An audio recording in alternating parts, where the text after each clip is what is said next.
নাউজুবিল্লাহ শব্দের অর্থ কি? আমি আল্লাহর কাছে আশ্রয় চাই। আস্তাগফিরুল্লাহ শব্দের অর্থ কি? আমি আল্লাহর কাছে ক্ষমা চাই। আল্লাহু আকবর শব্দের অর্থ কি? আল্লাহ মহান বা আল্লাহ সর্বশ্রেষ্ঠ। মাশাআল্লাহ শব্দের অর্থ কি? আল্লাহ যেমনটি চেয়েছেন। জাযাকাল্লাহ শব্দের অর্থ কি? আল্লাহ তাআলা আপনাকে উত্তম প্রতিদান দিন।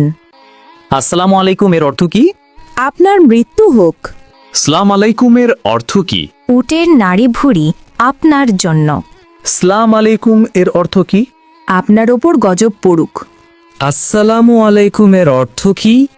আপনার ওপর আল্লাহর শান্তি বর্ষিত হোক। চৌধুরী শব্দের বাংলা অর্থ কি? 4 অঞ্চলের প্রধান।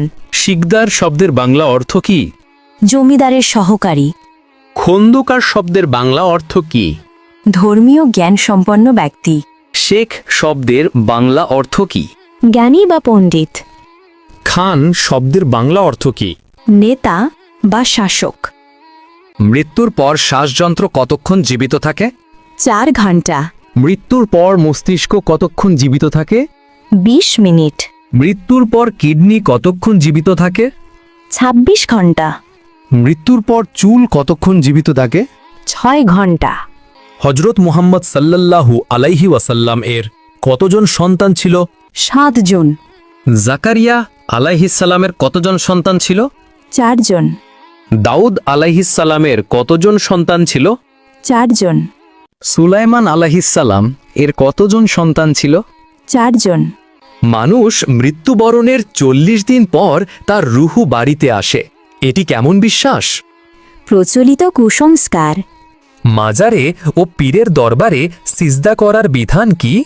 হারাম। বান্দার কোন আমলে আল্লাহ তাআলা সবচেয়ে বেশি খুশি হয়? তওবা করা। একজন মুসলিমের ওপর সর্বপ্রথম ওয়াজিব কি? তাগুতকে অস্বীকার করা। আল্লাহুম্মা গফিরলি শব্দের বাংলা অর্থ কি? হে আল্লাহ, আমাকে ক্ষমা করুন। ওয়ারহামনি শব্দের বাংলা অর্থ কি? আমার প্রতি দয়া করুন। ওয়াহদিনী শব্দের বাংলা অর্থ কি? আমাকে সঠিক পথ দেখান। ওয়া আফিনী শব্দের বাংলা অর্থ কি? আমাকে সুস্থতা দান করুন। ওয়ারজুগনি শব্দের বাংলা অর্থ কি? আমাকে রিজিক দান করুন। আল্লাহুম্মা গফিরলি শব্দের বাংলা অর্থ কি? হে আল্লাহ, আমাকে ক্ষমা করুন। ওয়ারহামনি শব্দের বাংলা অর্থ কি? আমার প্রতি দয়া করুন। ওয়াহদিনী শব্দের বাংলা অর্থ কি? আমাকে সঠিক পথ দেখান। ওয়া আফিনী শব্দের বাংলা অর্থ কি? আমাকে সুস্থতা দান করুন।